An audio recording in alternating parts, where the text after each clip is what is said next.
O cartunista é um cara que basicamente ele tenta retratar a realidade através da forma mais caricatural possível, assim. Ele é um cara que tenta passar a visão do mundo dele de uma forma sucinta, é um cara que tem uma missão meio ingrata, que é tentar acertar sempre no alvo todo dia, mas é um cara que tenta fazer da realidade um animal domável, assim.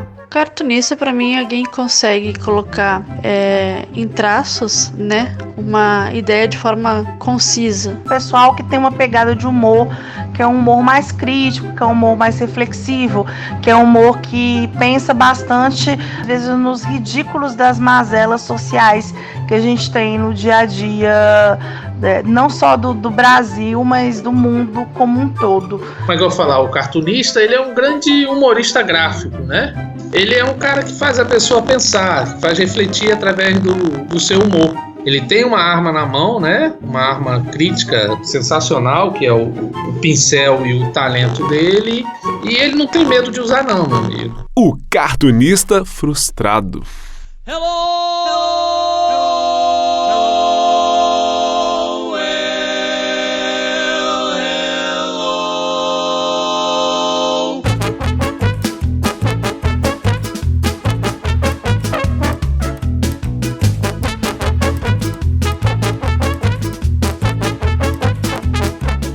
Olá, olá, frustradas e frustrados de todo o Brasil. Eu sou o Sunsa, o cartunista frustrado. E esse é nosso rabisco pela vida e obra de várias e vários cartunistas. O objetivo é simples: aprender. Nossa jornada segue para explorar os estilos, conhecer os trabalhos, analisar as técnicas e os pontos fortes de cada mestre. A cada temporada, 6 cartunistas de diferentes nacionalidades. Um deles é sempre brasileiro, e pelo menos um dos episódios é dedicado a uma mulher. Então vem comigo, bora conhecer mais sobre as cartunistas e os cartunistas do passado e do presente de vários lugares do mundo. Esse é o podcast O Cartunista Frustrado.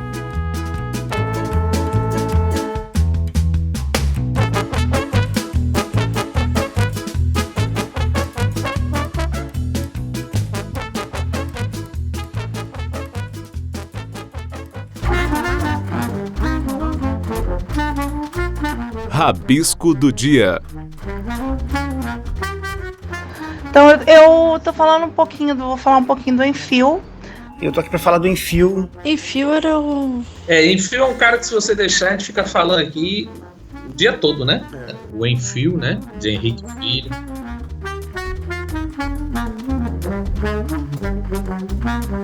Rabisca aí. Olá pessoal, meu nome é Raul Branco, eu sou cartunista e roteirista, eu sou conhecido, entre aspas, por personagens como o Capitão Presença e a Tira Mundo Animal, que saiu no G1. Eu tô aqui pra falar do Enfio. Então, eu sou a Carol Cunha, eu sou quadrinista, sou roteirista, desenhista, ilustradora.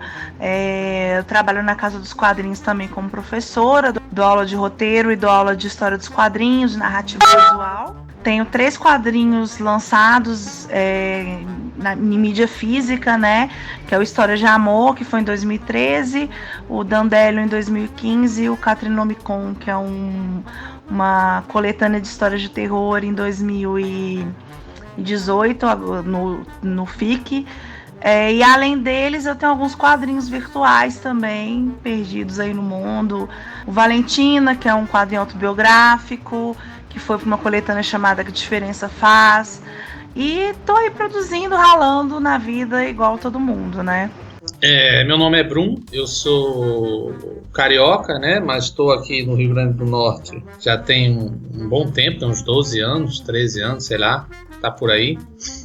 Sou chargista, né? Atualmente eu faço as charges diárias do jornal Tribuna do Norte, aqui da cidade de Natal. E, paralelo ao trabalho de charge, eu trabalho com ilustração, faço tirinhas, entendeu? É um negócio que eu gosto muito. Tem alguns livros publicados.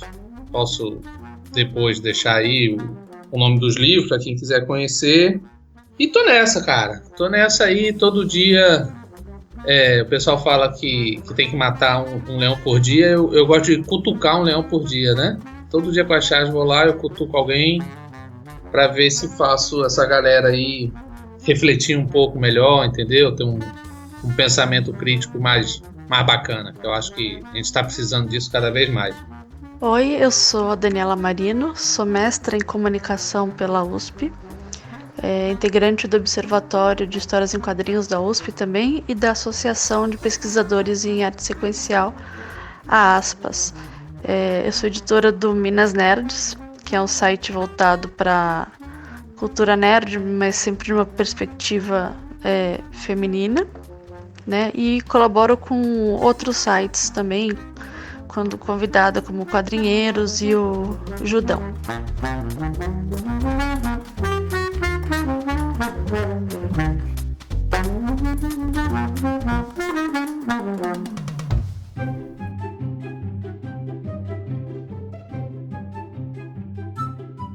O mineiro Henrique de Souza Filho, mais conhecido como Enfio, é um dos cartunistas mais importantes do Brasil.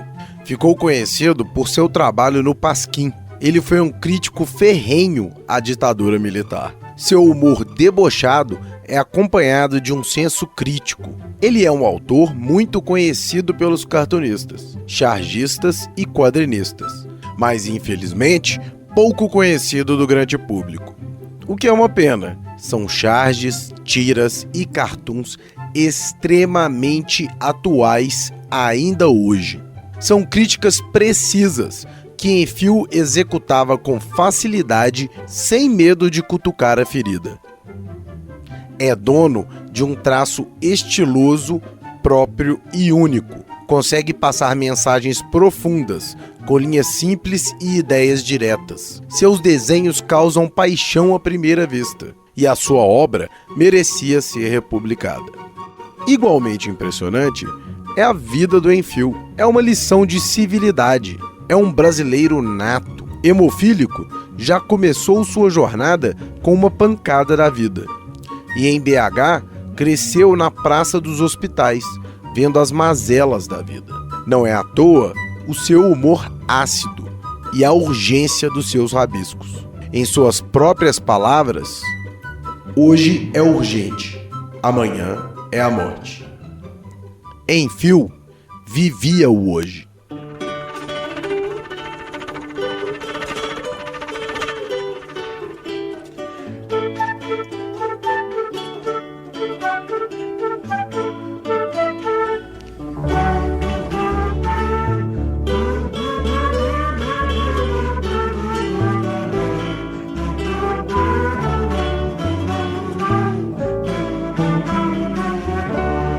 Passarinho preto, verde e amarelo, por que zombas de mim? Sabes que não posso cantar assim, não posso voar. Enfio era o apelido, né? Uma abreviação do nome Henrique de Souza Filho. E ele é certamente um dos cartunistas mais importantes da história dos quadrinhos no Brasil, né?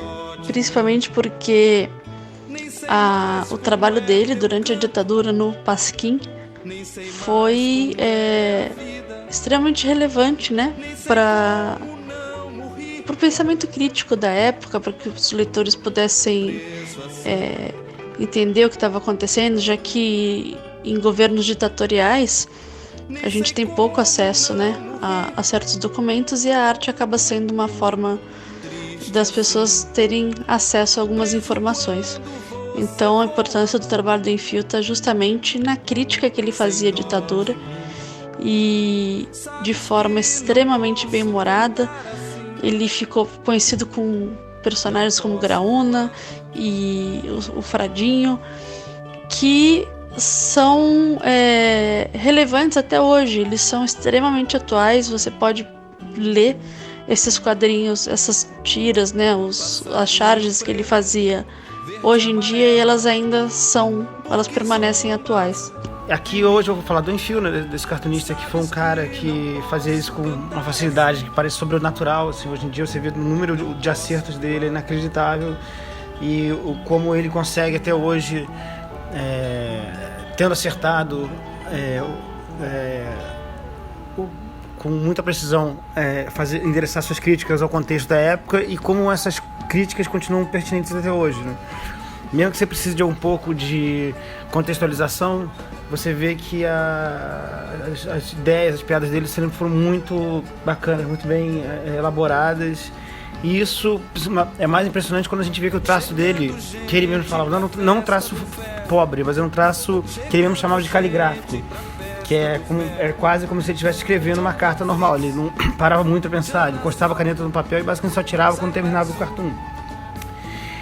Então, embora fosse muito estiloso e facilmente reconhecível, o traço dele não é exatamente uma coisa elaborada, não é uma coisa muito penteada, assim, não era uma coisa que desse muito tempo a ele, muito trabalho a ele, de certa forma, assim. Ele fazia aquilo com uma certa facilidade e ele mesmo tinha vergonha de confessar isso. Eu gosto pra caramba do Enfield, eu acho que ele é um artista que é bem conhecido para quem é da área, né, gente? Todo mundo que curte quadrinho, principalmente que curte quadrinho nessa pegada do cartoon, do humor, né, tem uma paixãozinha pelo Enfield, mas é um quadrinista, um cartunista que, infelizmente, eu acho que o grande público atual não tem um contato tão próximo com ele, tanto porque ele não tem muita coisa republicada, né? Teve o pessoal da ONG que trabalha com essa questão do nome dele, que tentou republicar, quer dizer, que republicou por volta de 2013, se eu não me engano, 2015, uma coisa assim. Mas mesmo assim não teve tanta divulgação, e eu acho que ele é um cartunista que ele tem um senso de humor muito crítico, muito ácido, muito anárquico, né? Ele tem uma pegada de apontar o dedo na ferida e mostrar a questão das nossas mazelas sociais e dos nossos preconceitos, né, de uma forma muito inteligente, e eu acho uma pena que ele não tenha uma divulgação maior, porque a gente está num período histórico e cultural que o Enfield, principalmente a parte do Fradim, né, que eu vou falar um pouquinho deles também, é bem atual, né? É um mundo que você tem coisas na linha de humor assim, bem aproximada do Enfield. Não sei, é difícil, o humor do Enfield é um humor muito específico, mas você tem um público hoje em dia que eu acho que teria uma identificação muito grande com o trabalho dele. Enfield é um cara que, se você deixar, a gente fica falando aqui o dia todo, né? A semana toda, né? Porque é muito grande, muito rico, né? Falar as coisas que Enfield deixou. Se eu falar que eu comecei a desenhar, que eu comecei a gostar de cartoon, de charge, por conta do Enfield, eu vou estar mentindo. Não foi. Eu comecei por conta da Laerte, do Angeli, do Glauco, da Med, desses caras. Mas quando eu caí no gosto, né, por isso, eu comecei a procurar pessoas que faziam e descobri o Enfield, né, cara? E daí foi paixão, assim, à primeira vista pelo trabalho do cara, né?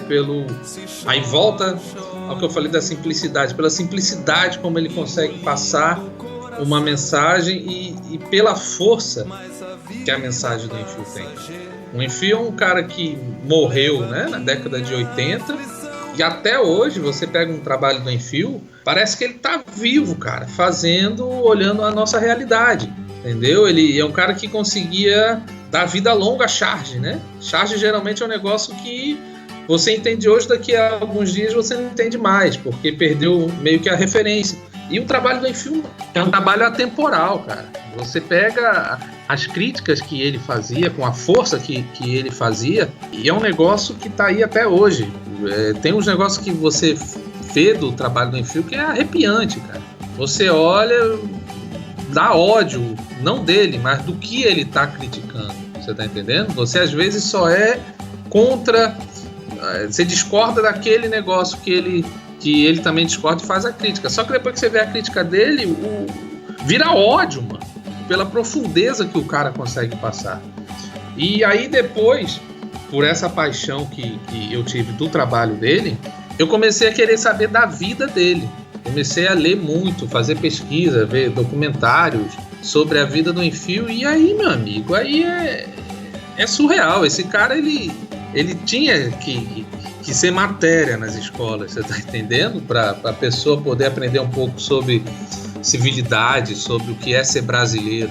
Você tá entendendo? A história de vida de Enfield é um negócio louco. É um cara que não só ele, os irmãos, né?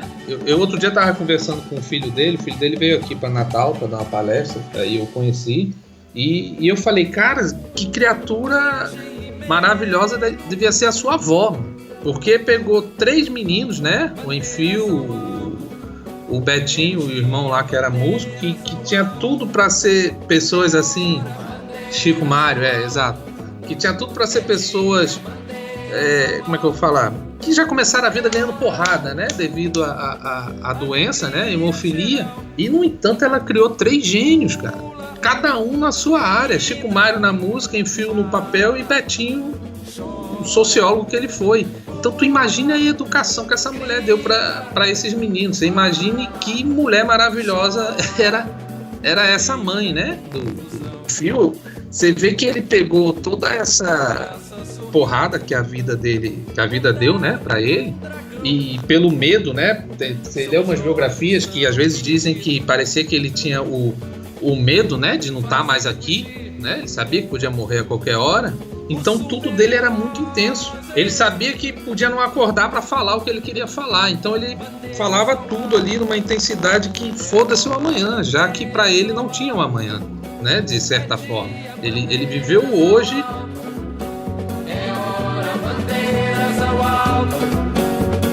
Pula, grita, fala, chora. Pula, grita, fala, chora. Bandeiras ao alto nesta hora fazem fugir os superboys, super-heróis.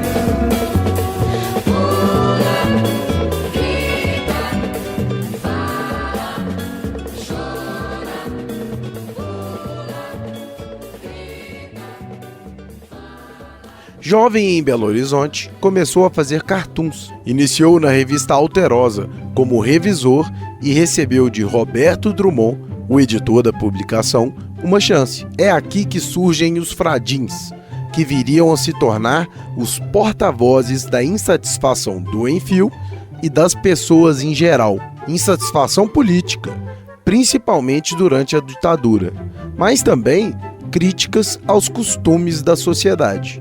Foi no Pasquim que ele alcançou a fama. Por lá, suas piadas de cuspe, cocô, pus e porcaria já deixavam os próprios colegas de publicação atônitos. É fácil encontrar falas do Jaguar, do Ziraldo e do Milor se referindo ao Enfield como a alma do Pasquim.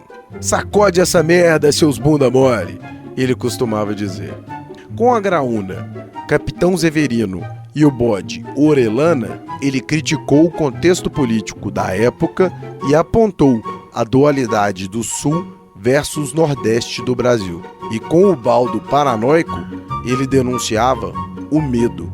Era um cara inquieto e preocupado, que no fundo queria apenas fazer o bem. Uma pessoa do povo.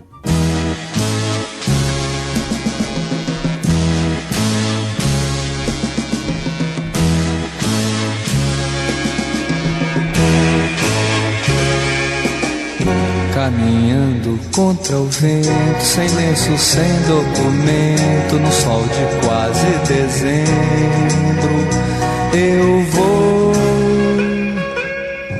O sol se reparte em crimes, espaçonaves, guerrilhas, encardinadas bonitas, eu vou. Ele é um cartunista de Minas, né? Ele é nascido em Ribeirão das Neves e ele começou a fazer cartoon muito cedo, assim, lá na revista Alterosa, em Belo Horizonte, assim, ele tinha 19, 18 anos, quando ele começou a já tentar trabalhar como cartunista, e logo de cara reconheceram o Roberto Drummond, que era editor, reconheceu o talento dele e tal, e ele foi de cara, ele começou a fazer cartoons e depois passou a fazer cartoons sobre esporte também, pro Jornal dos Esportes e tal. E a grande explosão dele foi quando ele foi pro Pasquim, né? Ele pertenceu ao time de fundadores do Pasquim. Na verdade, o Pasquim tem uma origem que passa por uma tentativa dele de fazer uma revista só de cartunistas, uma cooperativa, na verdade, para ajudar as pessoas que estavam começando, né? Porque era, bom, com a internet hoje em dia é difícil de saber esse contexto, mas antigamente você precisava, de certa forma, fazer ser rede de relações para você poder, eventualmente, ter uma chance, porque as publicações eram escassas, os empregos poucos, assim, e tal, então, realmente, conseguir publicar era uma certa... custava um pouco de sola de sapato, assim, bater de redação em redação com o seu material debaixo do braço, você conseguia fazer com que algum editor se interessasse pelo seu trabalho e tal. Então o Enfio sempre foi um cara que muito preocupado com esse tipo de coisa. Ele, apesar de, tipo assim, ele já de cara ter conseguido um espaço, ele queria abrir espaço para novas pessoas, então ele fez uma cooperativa e, assim, vários cartoons que saíram na primeira edição do Pasquim faziam parte dessa tentativa inicial dele de fazer uma revista. Na verdade, ele ficou de fora do processo decisório lá do Pasquim, mas ele era uma das figuras importantes, e aí ele levou um desses cartoons para a primeira edição do Pasquim. Tinha solidificado alguma reputação, depois do Pasquim ele explodiu. Foi no Pasquim e nas revistas que ele fundou depois, a partir do sucesso do Pasquim, pela editora do Pasquim, que ele fez, quando lançou a Graúna, o Zeferino, os Fradinhos e tudo mais. Os Fradinhos já existiam, mas explodiram no Pasquim, e ele é um cara que sempre foi muito suicida nesse sentido. Ele não parava quieto, ele estava num determinado já ponto da carreira dele e ele dava um salto. Assim, em 74, no auge do Pasquim, ele resolveu morar nos Estados Unidos assim, como desculpa para cuidar da doença dele, né, que ele era hemofílico, contra a sugestão de todos os amigos dele, que diziam para ele que o sistema de saúde americano era muito ruim, e ele descobriu isso na pele lá. Mas durante esses anos ele tentou, inclusive ele chegou a emplacar os Fradinhos, né, com uma tira gringa, né, com distribuição mundial, Mad Monks. Mundial não, porque chegou a ter, por enquanto, assim, como experiência, o Mad Monks, os Fradinhos foram distribuídos só nos Estados Unidos e Canadá. Quando você consegue ser sindicalizado, você já de cara é distribuído para milhões de jornais. Então ele já foi, assim, começou com 400 jornais mais ou menos de distribuição, só que a tira foi considerada muito subversiva por todos eles e acabaram em 2 meses todos os jornais que tinham contratado a tira dele já tinham cancelado a publicação. Mas ele, assim, a coisa de ter conseguido entrar pro Syndicate já foi uma façanha e tanto, assim, acho que foi o único cartunista brasileiro que eu sei, pelo menos até aquela altura, que tinha conseguido fazer isso. Mas ele sempre nunca parou de contribuir, continuou fazendo os cartões dele pro Pasquim e também para os jornais, o Globo e tal. Ele tinha um suplemento chamado Orelhão, que era muito legal, que era muito sobre situações da classe trabalhadora mesmo, assim, do povo, da rua, que é para um jornal que é meio de elite, meio zona sul do Rio. Era um pouco assim, destoava um pouco, mas ao mesmo tempo atingia uma faixa de público interessante, as pessoas que se interessavam por ler o jornal. O Enfio era o cartunista mais novo, né, na turma do Pasquim, e ele era também mais irreverente, mais debochado. E por conta dessa irreverência, do deboche dele, ele tinha acesso a espaços que outros cartunistas não tinham. Ele criticava, por exemplo, a Rede Globo, mas ele tinha acesso, né, aos documentos, ele fazia programas, né?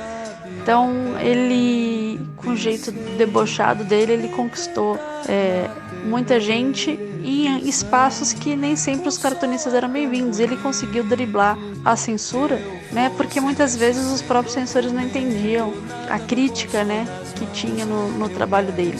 Então, o Enfio, ele é daqui de Minas, ele nasceu em 1944, ele nasceu em Ribeirão das Neves, ele teve uma formação educacional colégio católico muito rígido, né, lá no Colégio Arnaldo. E o irmão dele, o Betinho, ele já trabalhava nessa área social e por causa disso o Enfio acabou tendo contato, né, um pouco também com o pessoal da teologia da libertação, o pessoal que era de uma vertente um pouco mais light da igreja, E isso causou uma espécie de epifania, né, no Enfield, de perceber que existia um lado da religião católica que era um pouco diferente do lado rígido do colégio que ele estudava, né? Dessa forma, essas figuras que foram apresentadas a ele pelo irmão acabaram influenciando bastante o Enfield na criação dos seus personagens mais famosos, que são os Fradim, né? O Enfield ele foi trabalhar na revista Alterosa como revisor, né? O Roberto Drummond, que era o editor na época, né, ele acabou descobrindo que o Enfield era um cara que desenhava bem pra caramba, que tinha um senso crítico bem interessante, e resolveu apostar no trabalho do Enfield. E os Fradim, eles surgiram aqui na revista Alterosa, então eles são realmente quadrinhos mineiros da Gema, né? Não só pelo fato do Enfield ser quadrinista mineiro, começaram de uma forma um tanto quanto inocente, tanto quanto pueril comparado com a versão posterior dele. E o Enfield, ele acabou, como grande parte dos artistas daqui de Minas durante um tempo, não só ele, mas o Ziraldo, por exemplo, acabaram migrando para fora de Minas, né? Ele foi para o Rio de Janeiro, foi trabalhar lá, e o estilo dele acabou se desenvolvendo cada vez mais para um lado realmente mais da anarquia, mais da crítica social, né? Coincidiu que foi o período da ditadura militar, então o Enfield ele passou a trabalhar no Pasquim. Os Fradim, eles acabaram sendo porta-vozes da insatisfação, não apenas do Enfield, mas acho que uma insatisfação geral com aquele período, mas não uma crítica só à questão da ditadura militar, mas essa questão de costume, né? Como o papel da mulher na sociedade, questão do homossexualismo, questão do racismo, questão de preconceito, né? Então toda a questão de certas contradições religiosas, então todo esse questionamento que o Enfield tinha em relação à sociedade brasileira como um todo, né? Ele acabou se refletindo dentro dessas tirinhas, né? E aí você tinha dois personagens, que eram o Comprido, os dois frades, que eram o Comprido e o Baixinho. O Comprido, ele sempre tenta ser mais sério, mais bonzinho, mais estoico, como se tentasse ser um exemplar de frade, né? Enquanto o Baixinho era completamente oposto. O Baixinho era o cara que chuta criança, é o cara que aponta todos os preconceitos, é o cara que gosta de bater, mas também gosta de apanhar, é o cara que gosta de ser, pelo perdão da palavra, mas o cara que gosta de ser filho da puta. Ele tem prazer em ser filho da puta, né? E essas duas personagens, de certa forma, eram alter egos do Enfield, né? Dessa dualidade das figuras humanas, e representava um pouco todo esse questionamento próprio, né? Mais crítica, né? Ele chegou a criar também a Graúna, né? Que tem toda aquele repertório de personagens, né? Que moram lá no norte de Minas, que moram no Nordeste, né? Que você tem o Capitão Zeferino, que é o sertanejo típico, você tem o Bode Orelhana, que é o bode que é o personagem mais inteligente porque ele come livros. Você tem a Graúna, que é o passarinho que é o símbolo dos oprimidos, né? Dos mais frágeis, dos que sofrem mais, né? Você tem esses personagens. Ele tenta fazer uma crítica mesmo, não só ao contexto político da época, mas muito também da dualidade entre o Nordeste e o Sul do país, né? Que nessas tirinhas ele chama de Sul Maravilha, né? Então ele tem essa ideia também da Graúna, que é bem legal. Eu, particularmente falando como leitora, eu acho que o Fradim, os Fradim envelheceram melhor do que a Graúna. A Graúna tem algumas piadas que são um pouco mais datadas. O Fradim, eu acho que ele é meio que um exercício de reflexão sobre a natureza humana.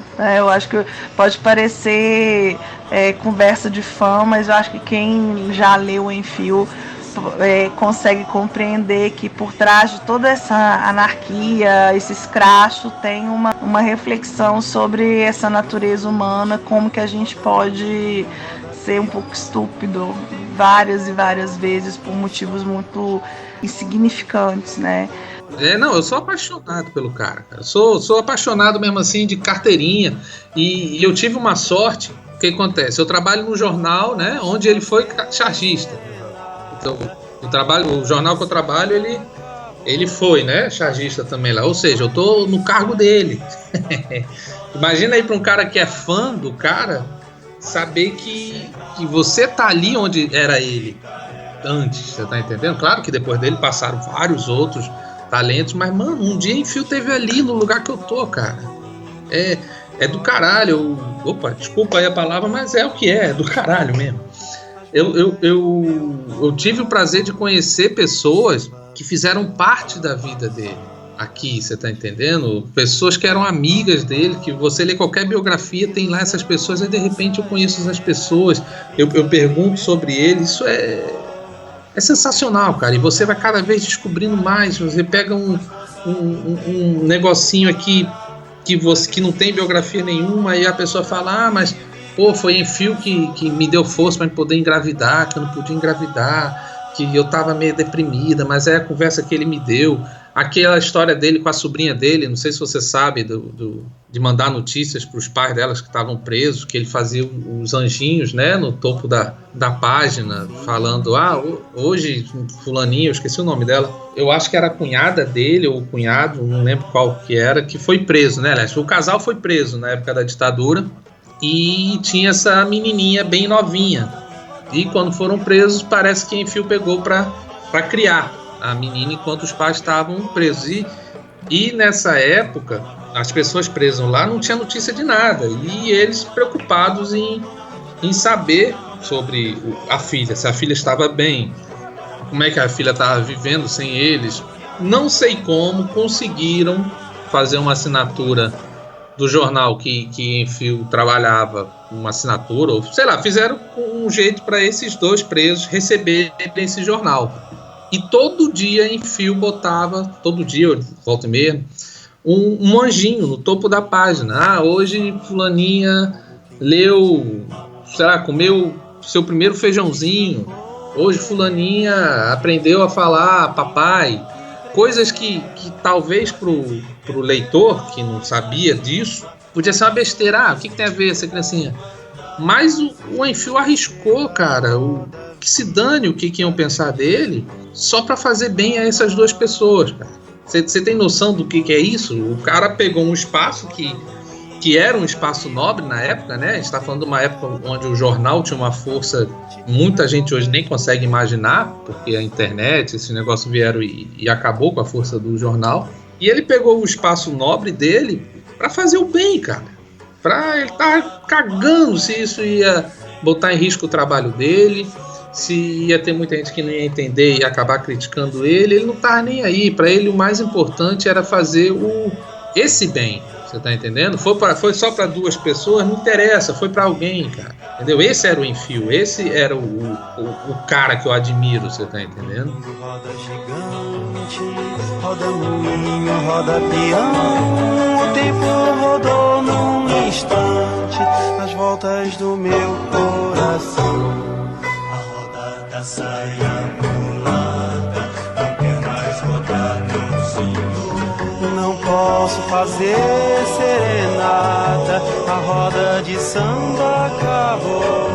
A gente toma a iniciativa, viola na rua canta, mas antes que chega a roda, vive e carrega a viola pra lá.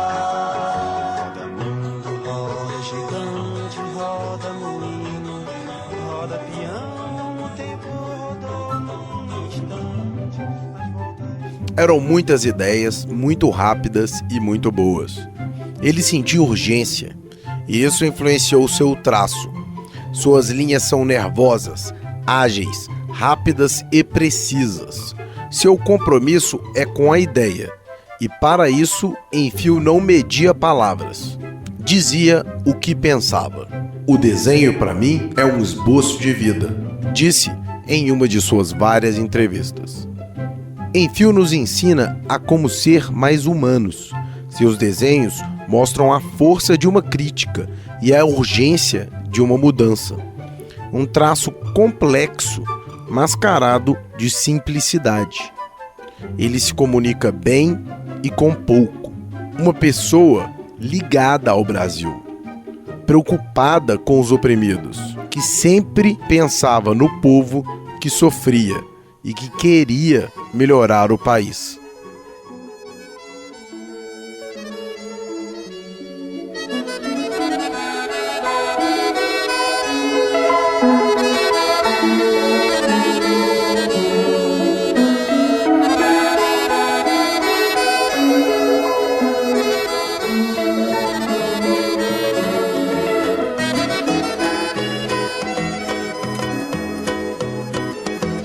Caía a tarde feito um viaduto e um bêbado trajando luto me lembrou Carlitos, a lua, tal qual a dona do bordel,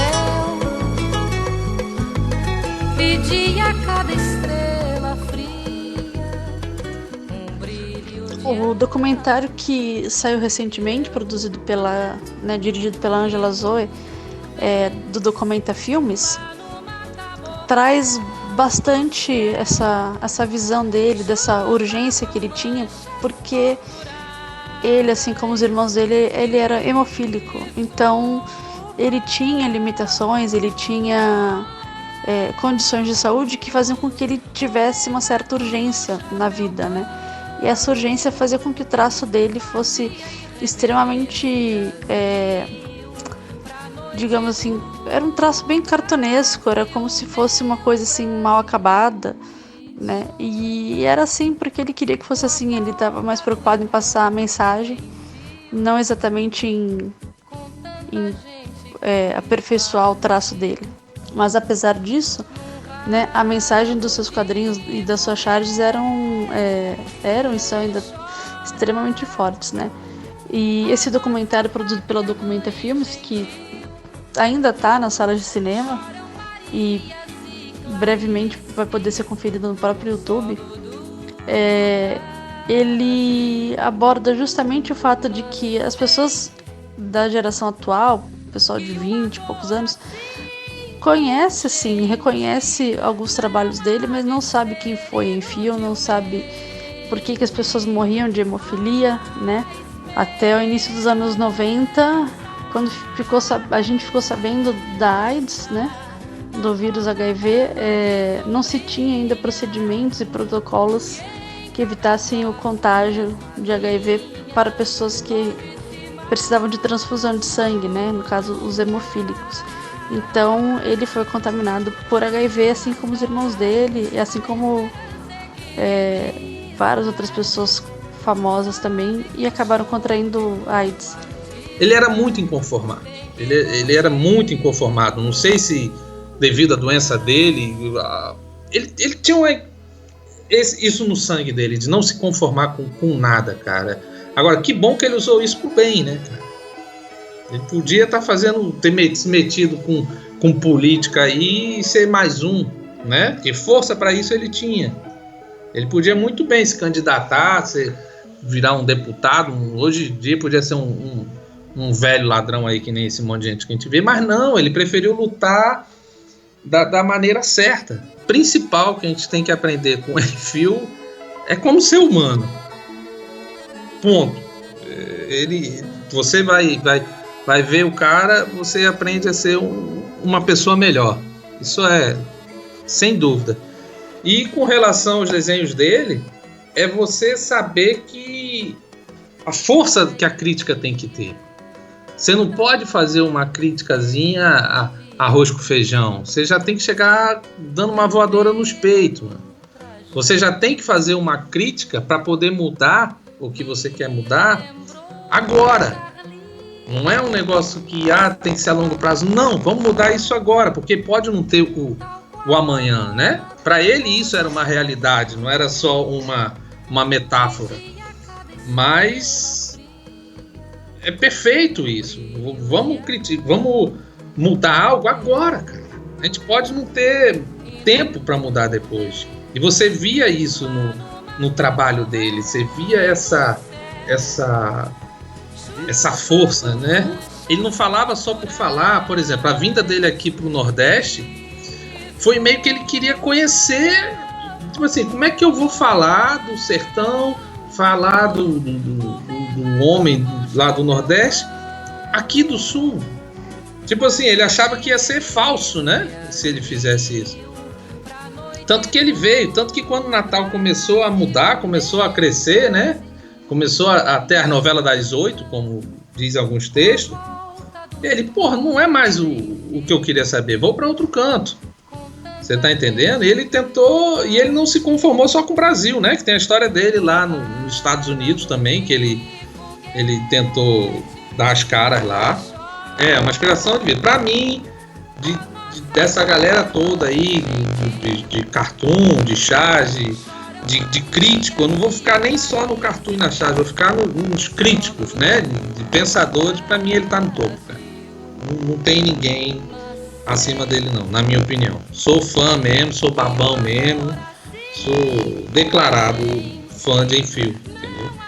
Eu acho que o Enfield é importante para a história do cartoon, para a história dos quadrinhos, da história da cultura brasileira, tanto pelo teor, né, político e social da obra dele, mas eu também acredito que ele tenha uma pegada expressiva, pessoal, muito própria, né, muito típica dele, assim.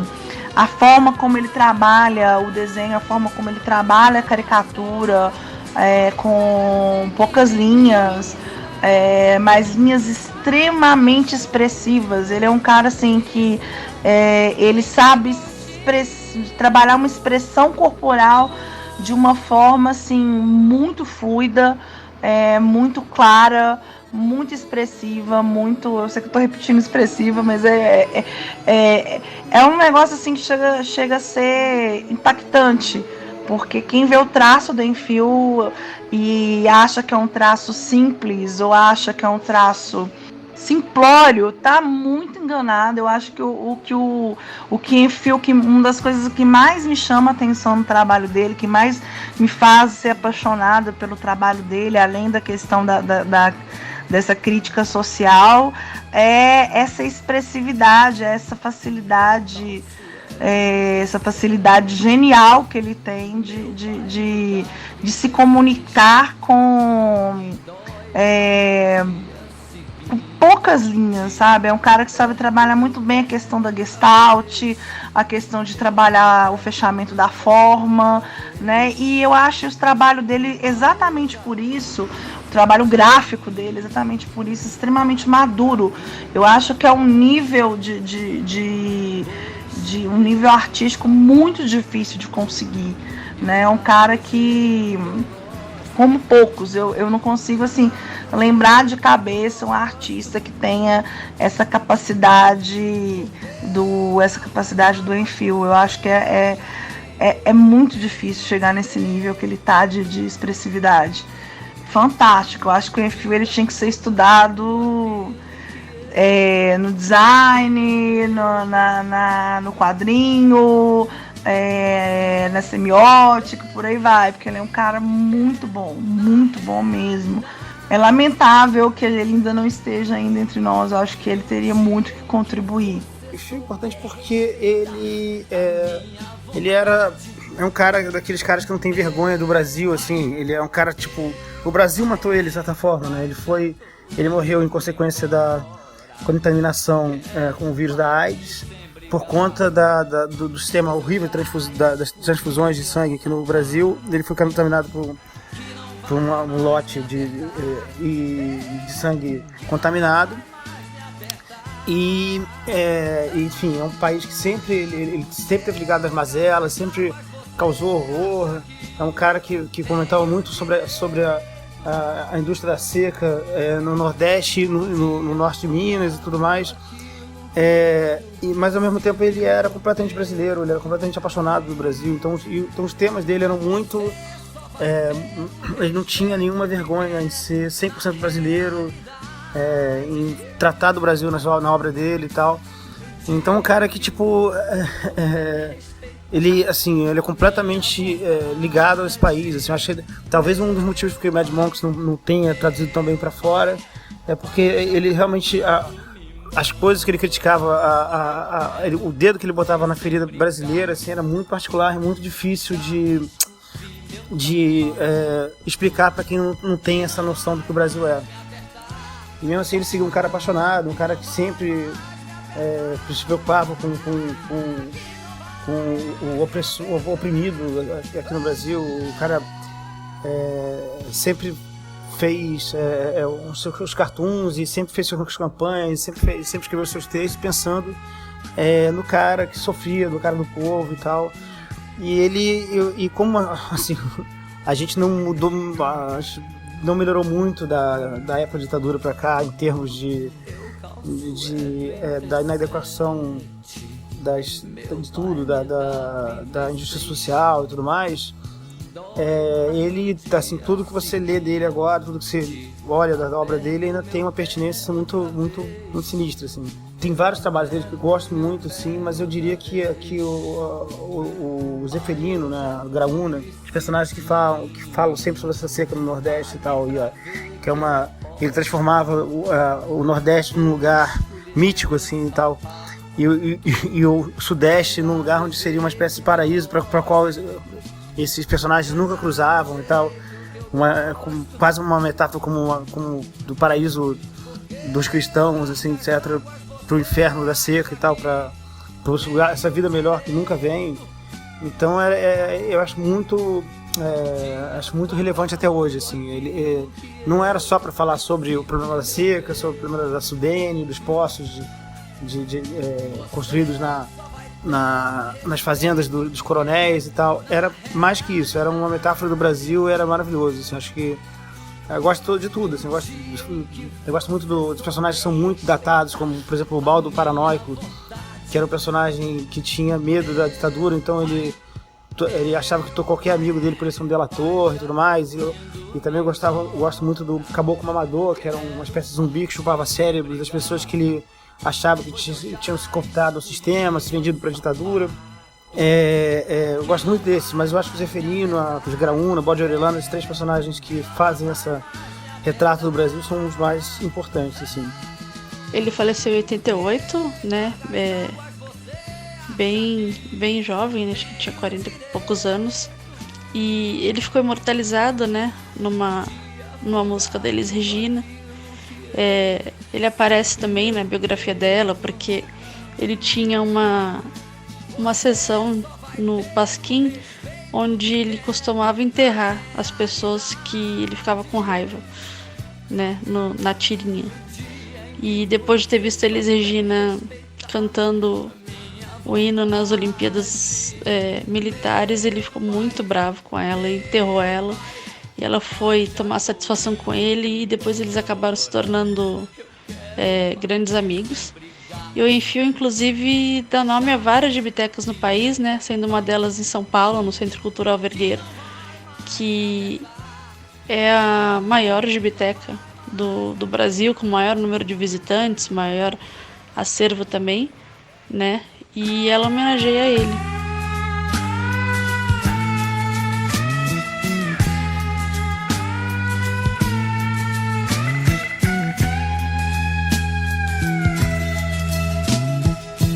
Calço 37, meu pai me dá 36.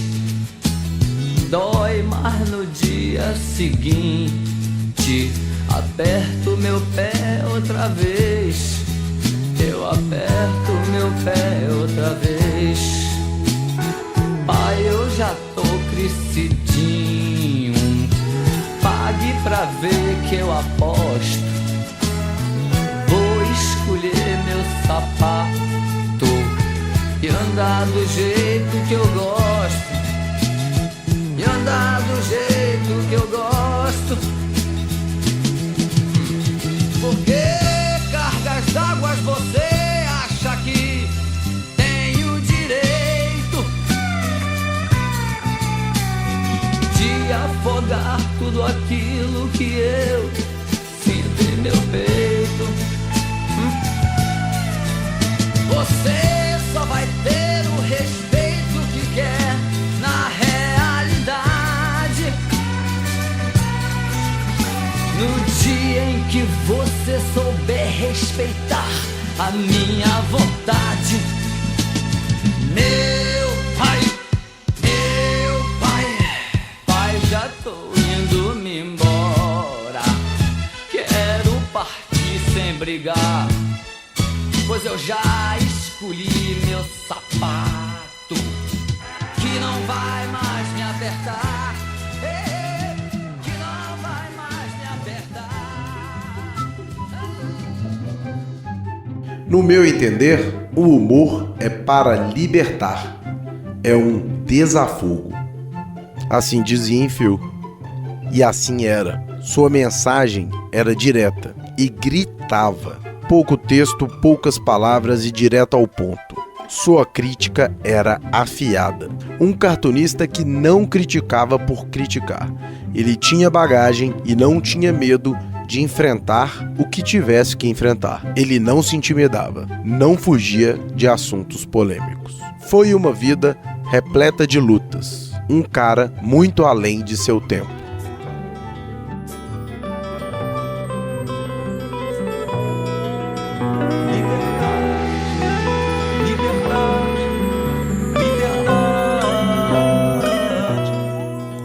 Assim, uma coisa que me influenciou muito na obra dele, não só na obra dele, nas entrevistas que ele dava, é essa questão do desenho, assim, de uma coisa que ele falava sobre o desenho dele que ele chamava de caligráfico, era a questão da urgência, assim. Ele dizia, o desenho é muito urgente, assim. Eu acho que uma ideia, quanto tempo mais eu fico com a caneta parada no papel, desenhando, a ideia está se perdendo substância.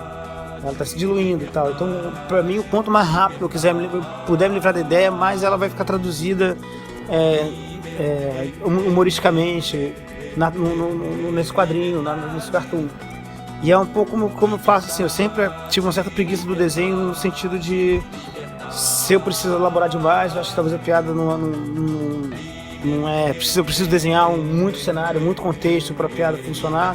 Acho que talvez ela não esteja muito bem resolvido e tal, assim. É verdade, claro, quando um cara desenha bem, só adiciona ao repertório dele, ao que ele pode fazer. Mas assim, eu achava que, tipo assim, dá pra você fazer com muito pouco, dá pra você chegar mais rápido ao cérebro, ao coração do leitor. Então, meio que é o que eu tento fazer assim nos meus quadrinhos. É verdade que eu não faço isso muito de propósito. Evidentemente, eu não aprendi a desenhar tão bem e tenho preguiça de aprender. Mas essa foi uma lição que eu tirei pra mim, muito assim. E é essa coisa de ser meio... de ser super caligráfico na história, na hora de tentar traduzir o que eu tô pensando. De porrete, tipo, eu quero desenhar o mais rápido possível, me livrar dessa ideia. E era um traço, o do Enfield é um traço que você vê que tem pressa, né? Eu não sei se passa isso, parece que ele tá fazendo tudo com pressa, cara. É do cacete, é muito bom. Mas ele tem pressa pra passar essa mensagem.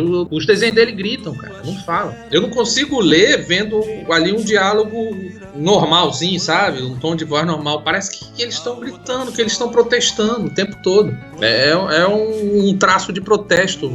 Eu acho que os pontos fortes são essa veia política e essa coisa dele acertar muito bem na veia, assim, do problema, assim, e tal. Tipo assim, tanto é que ele fazia muito pouco uso de texto, assim. O texto dele era muito sucinto, muito curto, assim, os balões tinham poucas palavras e elas eram cortadas no essencial, assim. Então, eu acho isso, assim, e essa coisa de sempre abordar problemas do Brasil com muita pertinência. Assim, o que todos nós podemos aprender com ele é se olhar sobre os problemas do Brasil, que é muito afiado e muito necessário, assim. Principalmente hoje em dia, eu acho que porque os cartunistas eles têm um trabalho de enxugar gelo e todo dia fazer denúncias sobre assuntos que a gente meio que sabe que são a corrupção, a má gestão da coisa pública, dessas coisas que são um projeto de país, assim, para as pessoas que estão no poder, principalmente as que assumem, geralmente com um discurso moralista, com um discurso de mudança. Uma parte dessas pessoas, na verdade, quer manter o máximo possível a situação da sociedade para poder lucrar, porque a miséria é muito fácil de administrar como um projeto de poder, assim, mais do que você, por exemplo, tentar realmente fazer um país que funcione e tal. É muito mais fácil você explorar, você ser um ladrão de galinha do que você ser um gestor, um grande ladrão, talvez, de uma gestão mais competente, assim. Então, o Brasil é uma pátria de gente não só corrupta, mas corrupta com pouca ambição, eu acho. Então, um pouco esse Brasil sempre foi denunciado por ele, e eu acho que é importante que as pessoas percebam, entendam essa denúncia, porque a denúncia está sendo feita desde muito tarde, muito tempo, e isso nunca funciona muito. E esse é um grande problema do fato dele estar sempre certo, é que talvez esse número enorme de alarmes, sempre batendo na mesma tecla, falando sobre as mesmas questões dele sempre, fica meio a história do Pedro Lobo, parece que é apenas uma paranoia, que apenas a pessoa está obcecada pela denúncia, quando na verdade a denúncia é que está pegando pouca atração, que as pessoas não está chegando a ouvidos muito receptivos. Então, o que a gente podia aprender com ele realmente é ouvir ele, assim, entender realmente qual é a crítica e qual é o cerne da crítica dele. Ele teve todo, como é que eu falo, uma bagagem, né? Ele não falava por falar, como a gente vê muita gente hoje, que vai na onda. Não, cara, ele não ia em onda nenhuma. Tanto que ele já teve altas brigas com várias pessoas, com Elis. Ele brigou com Elis, cara. Na época que Elis era a top, né? Depois fizeram as pazes e tal, mas foda-se, mano. Ele não tava nem aí se ele ia bater de frente com um Papa, cara. Se fosse preciso bater de frente com o Papa, se fosse preciso dar um supapo na cara do rei, qualquer um, ele ia, ele não tinha medo, era a opinião dele, de pessoal, assim, não tinha nada, era uma opinião sempre coletiva, ele estava sempre pensando no coletivo, né, e ele ia mesmo, ele enfrentava o que tivesse que enfrentar para defender as ideias dele, e ia, cara, a luta dele para trazer Betinho de volta, a luta dele para esse negócio da hemofilia, sei lá, várias lutas, cara, na vida desse cara. Várias lutas. Que bom que ele desenhava e passou essas lutas pro papel. Uma das coisas que eu gosto também muito no Enfio é essa questão dele não fugir de assuntos polêmicos, né? Ele trata esses assuntos que, de certa forma, são tabus, né? Coisa que às vezes é tabu até hoje, né? Questão de fetiche, né? A própria questão de preconceito, de relacionamento homoafetivo. Ele não tem pudor em falar isso de forma direta, né? Tem um dos episódios, inclusive, que eu acho bem interessante, que o Baixinho, que é o mais anárquico, é o mais malvado, é o mais... aquele que quer ver o circo pegar fogo, e de certa forma a gente até acaba se identificando um pouco com ele, né? A gente meio que se projeta do tipo, tudo bem, eu sou uma pessoa boa, mas no fundo eu queria ser igual Baixinho. Numa das revistas que foi publicadas na década de 70, tem uma versão mulher do Baixinho. Inclusive, numa das histórias dessa edição, o Baixinho, ele fala de menstruação, a mulher está menstruada, né? Ele, enquanto mulher, está menstruada.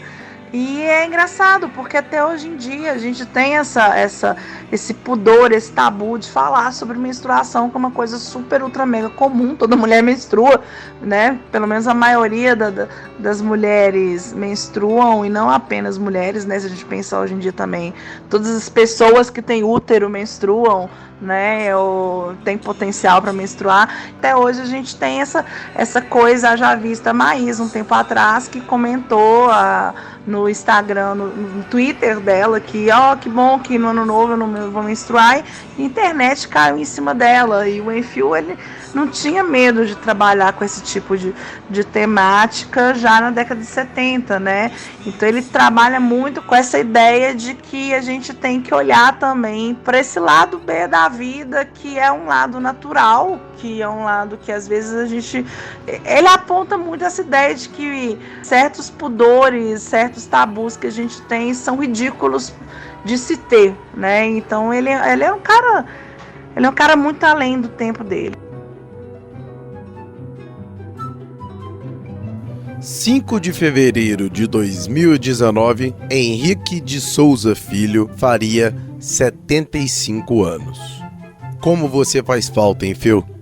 É um enorme prazer ter aqui no Cartunista Frustrado a participação de Dani Marino, Arnaldo Branco, Brum e Carol Cunha. O Enfio é um cara apaixonante. É sempre bom poder me reunir com outros fanzocas desse ilustre cartunista e humorista. Com uma vida tão inquieta e agitada, o que não falta são recomendações. Eu destaco aqui os livros Diretas Já, Cartas para Mamãe e Enfio na China.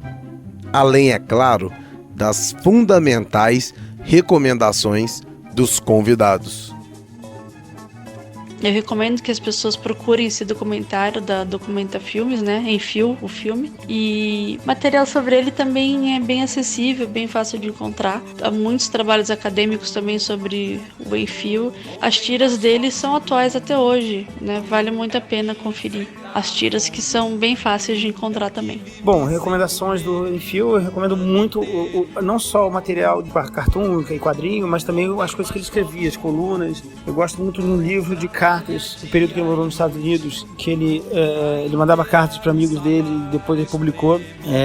Diário de Bucarate é o nome, que conta a experiência americana dele e ao mesmo tempo fala sobre várias coisas, assim, enfim, sobre a situação do Brasil, sobre a questão da ditadura, sobre o medo da censura. Eu acho muito, muito bacana, assim, acho que vale muita coisa legal. Tem um documentário que saiu no ano passado também, muito bom, assim, com muita imagem de arquivo e tal. Tem coisas que ele fez tem muita coisa dele fazendo TV, ele chegou a ter um programa chamado TV Homem dentro da TV Mulher, que era uma sátira, que era uma crítica ao machismo também e tal. Então eu acho que também vale a pena ir atrás dessas coisas, assim, de outros materiais. Eu acho que para quem quiser conhecer o trabalho do Enfio, você acha bom material na internet, alguns em boa qualidade. Eu recomendo um artigo que o Nick Nixon ele fez para o blog HQ Memória, um resumo bem interessante da obra e da vida do Enfio. Vai fuçar em sebo, porque o Enfio é o cara que vale muito a pena fuçar em sebo para procurar as coisas dele. Igual eu falo, eu lamento muito a republicação que teve dele, ele não ter tido mais destaque. Se eu pudesse, ele tinha que ser republicado em alvo de luxo. É um cara que vale muito a pena procurar esse trabalho dele, muito mesmo. E assim, não é tão difícil assim achar em sebo, não. Você tem alguns sebos bem bacanas que você acha o trabalho dele, talvez na Casa da Revista, lá na Rua da Bahia, ou alguma coisa no Maleta, que foi os lugares que eu procurei na época que eu estava tentando completar a minha coleção. Eu acho que a Graúna, cara, na minha opinião é a Graúna. Você tá entendendo? A Graúna, ela tem uma força, aquele bichinho, mano, que é surreal. O Fradinho é interessante, eu curto muito o Fradinho, mas, como é que eu vou falar? O Fradinho eu vejo mais ele fazendo uma crítica ao comportamento, né? Comportamento humano, a nossa maneira. A Graúna não, a Graúna é uma crítica política que é surreal. Não existe ninguém nenhum personagem que tenha a força que a Graúna teve para fazer as críticas dela, você tá entendendo? E ali caladinha, às vezes ela tava num quadrinho, né? Que parecia mais uns quadrinhos, né? Os cartoons dele. Às vezes ela dava uma falazinha e bastava. Era o Fatality, né? Que a gente chama hoje. A Graúna. A Graúna é o Fatality. Ele tava lá, dava porrada lá com o Zefirino, com o Bode, com todo mundo. Aí vinha a Graúna no final pra destruir, cara. Ela, pra mim, não tem personagem como a Graúna, não. O Fradinho foi, como é que eu vou falar? O que abriu, né, as portas para ele, pro sucesso, né? Foi a estrela dele, talvez tenha sido o Fradinho. Mas, mesmo sendo, na minha opinião, o mais famoso, o que alcançou mais lugares, o mais lembrado, para mim, perto da Graúna, ele é só um Fradinho. Para conhecer o trabalho dele, eu recomendo a pessoa procurar no sebo aquelas edições do Fradinho, aquelas compridonas, os originais mesmo, da época que ele lançava, que eu tô falando. Eu não falo das republicações, não, que era da editora, deixa eu ver o nome daqui da editora, Codecri, né? Codecri, sei lá, um negócio assim, que é o nome da editora, que era bem compridinho assim. Acho que do trabalho é isso, cara. E para conhecer a vida do cara, mano, tem um livro do Denis Moraes que é sensacional, O Rebelde do Traço. Você lê esse livro, mano, aquele final que fala que ele fechou os olhos, né? Quando ele morre, porra, você chora, mano, acabando de ler. Você chora, né? Você vai se engajando. E outra, esse livro é uma puta história do Brasil, cara, desse período de ditadura, desse período que tem uns idiotas aí que quer que volte, né? Eu acho que antes de ir pra rua falar merda, lê esse livro, cara. Eu amo o Enfield, amo seu trabalho e amo seus cartoons. Ele é minha fonte de inspiração diária, de como ser um cartunista melhor e de como ser uma pessoa melhor. Aliás, de como ser também um brasileiro melhor. Sempre que preciso, pego um de seus livros, leio uma de suas cartas ou um de seus cartoons. Enfield merece ser lembrado diariamente. Sua vida se confunde com a história do Brasil. É um herói brasileiro que viveu um período conturbado e que venceu. Ele tem que ser lembrado e sua obra merece cuidado. Além de importante durante a ditadura militar, ele foi importante e fundamental em vários momentos do Brasil. Por exemplo, durante as Diretas Já. Além de seus cartoons e críticas, o bordão Diretas Já é dele. A ilustração oficial também é dele. E agora aqui eu faço as palavras e o apelo do Brum, minhas palavras e meu apelo também. E aproveitando que a gente está falando de Enfield, de relíquia, fica até eu não sei se é um protesto, se é um apelo, como é que eu vou chamar isso, mas é um negócio que eu acho importante ser falado. O Ivan, o filho do Enfield, ele tem um acervo do pai gigantesco, e ele diz que esse acervo está guardado na casa dele, né? Da melhor maneira que ele pode guardar, claro, óbvio, porém talvez não seja a maneira correta. E ele acha interessantíssimo ter um espaço, um museu do Enfield, um lugar para ser guardado essas lembranças. Você está entendendo? Eu acho interessante falar isso, para se tiver alguma empresa, alguém do governo, para poder tocar para frente esse projeto de ter não sei se é o museu do Enfield, alguma coisa para ter essa história retratada. É um negócio importantíssimo, é o que a gente falou lá na frente. Se todo mundo conhecesse a história dele, não falaria tanta merda que nem fala hoje, você está entendendo?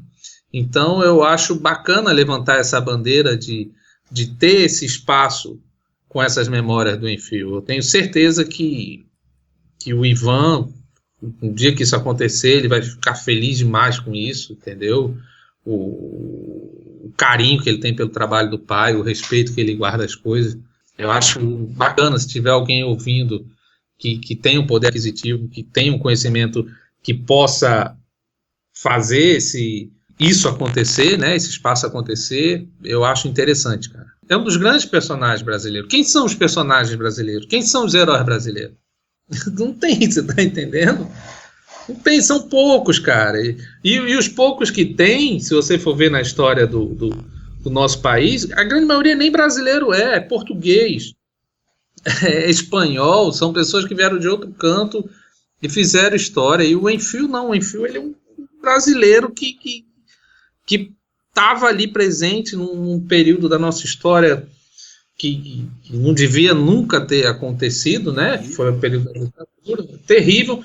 Mas já que aconteceu, tem que ser lembrada, tem que ser falada e ser vista pelo lado dos heróis dessa época. Você está entendendo? E não dos vilões, como é que se diz? Dos ditadores. Tem que ser visto por quem estava ali lutando contra aquilo e venceu, porque, na boa, o Enfield venceu essa galera. A mensagem dele está aí até hoje, cara. Momento Jabá.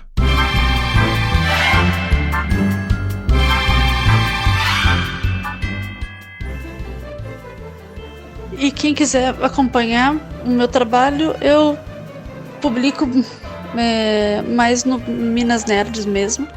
Então, pelo site do Minas Nerds, no www.minasnerds.com.br. Dá para encontrar os meus textos. Até mais.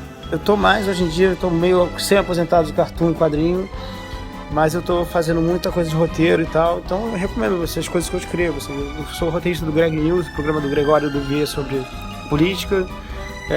Eu faço algumas animações, tipo Irmão do Jorel, que tá no Cartoon Network, Tromba Trem também, que é mais infantil, assim, mas é bem bacana.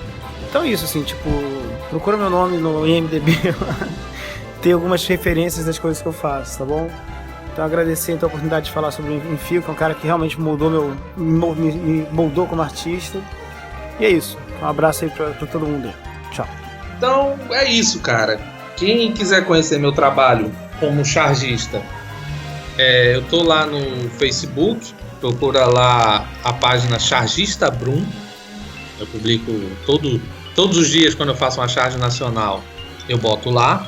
E para quem quiser conhecer o meu lado mais cartoon, mais tirinha, eu tenho um projeto chamado Barriga de Rato, e também tá lá no Facebook, é só procurar facebook.com/barriga de rato, onde é o meu lado mais cartoon. E é isso, e nesses 2 canais você consegue entrar em contato comigo, entendeu? Por e-mail, por tudo, e conhecer meu trabalho. Quem quiser conhecer um pouquinho do meu trabalho, vocês podem procurar por mim, Carol Cunha, ou no Instagram, ou no Facebook. Eu tenho algumas páginas, tanto do Facebook quanto do blog, que vocês podem procurar por Marca Rubra, né? Então é um das possibilidades de me encontrar tanto no Face quanto no blog. É isso, gente. Eu espero que vocês tenham gostado. Eu espero que vocês procurem o trabalho desse cara, que vale muito, muito mesmo a pena conhecer. Finalizamos a jornada de hoje. Obrigado a todas frustradas e todos frustrados que me acompanharam até aqui. Por favor, rabisquem aí as suas críticas e sugestões aqui nos comentários do post ou no e-mail fantasticomundodessunsa@gmail.com. Me procura também nas redes sociais e me fala o que achou desse episódio, o que acha dos outros episódios do podcast. Você queria saber mais? Faltou algo? Ou se só quiser bater um papo, me mostrar seus desenhos e trabalhos, tô aí também. O meu Facebook é facebook.com/Fantástico Mundo de Sunsa. No Instagram, eu sou o @Sumpção, @SUMPCAO. E no Twitter, @SunsaFalaEleDiz. O meu site é o fantasticomundodessunsa.org. Estamos juntos nessa jornada pela vida e obra das cartunistas e dos cartunistas do passado e do presente de vários lugares do mundo. Eu sou o Sunsa e até o próximo episódio do podcast O Cartunista Frustrado. Beijundas!